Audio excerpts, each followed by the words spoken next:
se lanza un objeto de tal manera que él describa un movimiento parabólico, su velocidad inicial o la magnitud de la velocidad inicial es 4 metros por segundo, se lanza con un ángulo de 30 grados respecto a la horizontal y nos dicen que trabajemos la gravedad como 9.8 metros por segundo cuadrado. Calcular primero la altura máxima que alcanza el objeto y la distancia horizontal máxima que alcanza el objeto.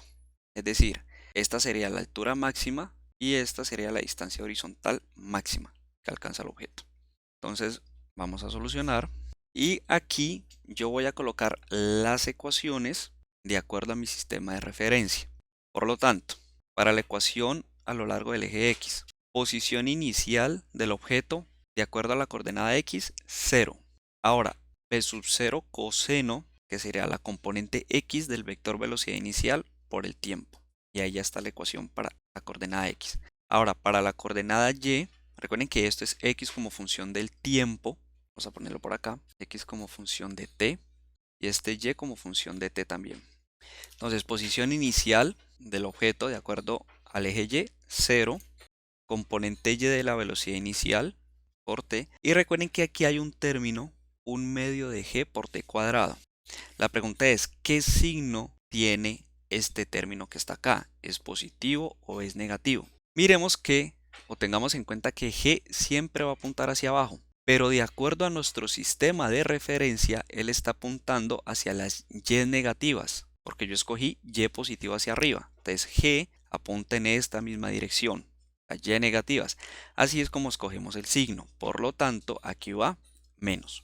Estas son las ecuaciones para la posición. ¿Cuáles son las ecuaciones para las componentes de la velocidad? Entonces, componente x de la velocidad, simplemente derivar x con respecto a t. Entonces me queda p sub 0 coseno.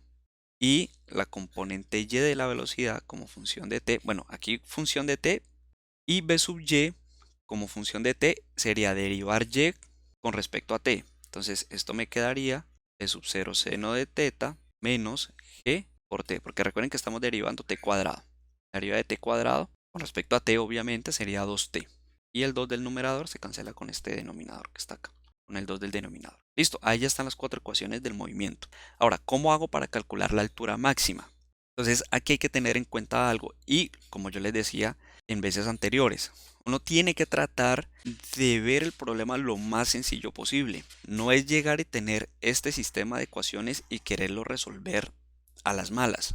No, es tratar de pensar y decir, bueno, ¿cómo hago para encontrar un punto de quiebre para este ejercicio? Entonces, por ejemplo, para el primer punto, yo sé que la altura máxima tengo que hallarla sí o sí con la ecuación de la posición del objeto en las coordenadas y.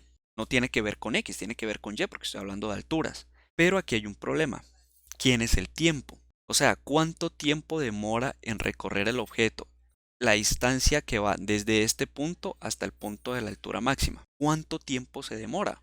Es el tiempo que nosotros necesitamos determinar porque no lo conocemos. Conocemos b sub 0, conocemos el ángulo, conocemos la gravedad, pero no tenemos el tiempo. Ahora, en las veces anteriores ustedes han visto que yo juego con las fórmulas. Aquí voy a hacer algo un poquito diferente para las personas que tienen diferentes estilos. Yo voy a insertar los datos de una vez. ¿Listo? Voy a colocar los datos. Igual en libros de textos, la altura máxima la hallan reemplazando el tiempo y hallan una fórmula para la altura máxima. Eso lo podremos hacer en otra sección o lo hago al final. Entonces, la posición y como función de t sería b sub 0 que es 4, seno de 30 y seno de 30 es un medio.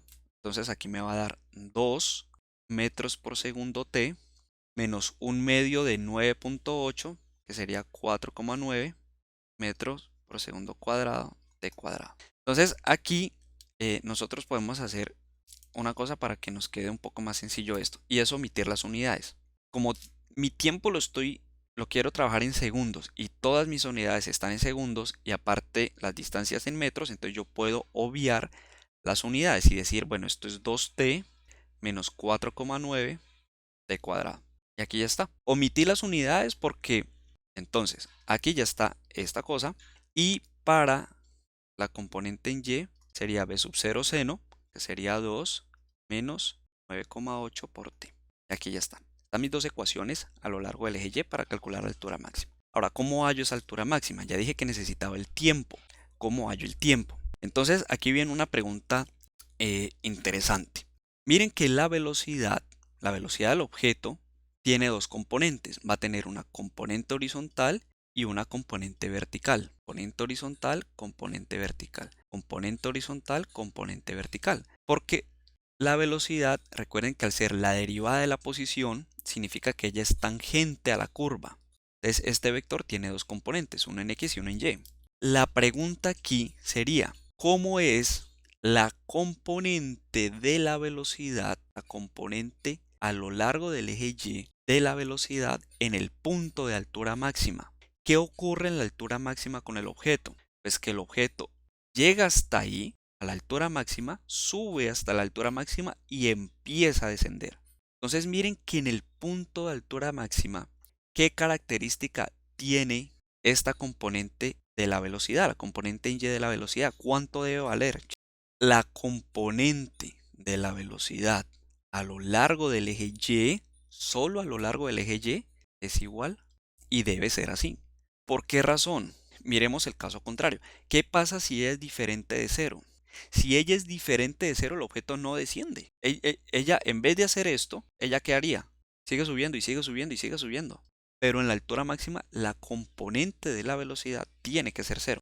Entonces, con esta condición que está aquí, yo puedo despejar el tiempo al cual el objeto le tomaría ir desde este punto hasta este punto de acá. Y como ese tiempo lo tenemos enlazado con la coordenada de la posición, entonces ya podríamos calcular la posición o la altura máxima. ¿Listo? Entonces despejo el tiempo de acá. De hecho voy a cambiar, a ponerle aquí este color.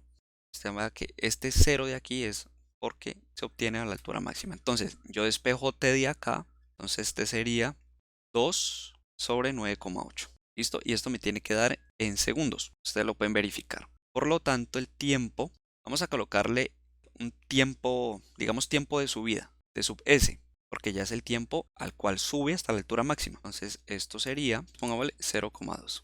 Aproximándolo, entonces dejamos que eso da 0,2 segundos. Ya.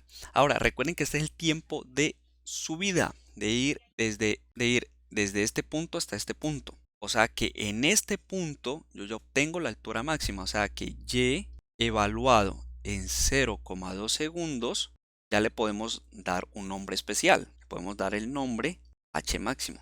Es decir, Y evaluado en este tiempo es donde Y se convierte en H máximo. Le damos ese nombre. Entonces H máximo sería 2 por 0,2 segundos menos 4,9 y 0,2. De hecho, aquí podríamos quitar este segundos porque ya sabemos que eso me tiene que dar en metros. Y esto es 0,2 al cuadrado. Entonces, H máximo sería, vamos a ver, menos, podríamos dejarlo así, 0,196. Es decir, que H máxima, es esto de forma aproximada 0,2 metros. Y aquí ya está. Listo. Es decir, 20 centímetros. Claro, porque es que él lo está lanzando a un ángulo es relativamente pequeño. Entonces me da 20 centímetros o 0,2 metros. Esa es la altura máxima que obtiene el ojo. Entonces miren las condiciones que nosotros necesitamos para poder resolver. Ya el resto es pura matemática, pura álgebra, no más. ¿Dónde estaba el punto de quiebre? Aquí, en determinar el tiempo, no más. No siendo más por el día de hoy, como siempre, suscríbanse, compartan. Nos vemos en el próximo video del curso. Saludos, chao.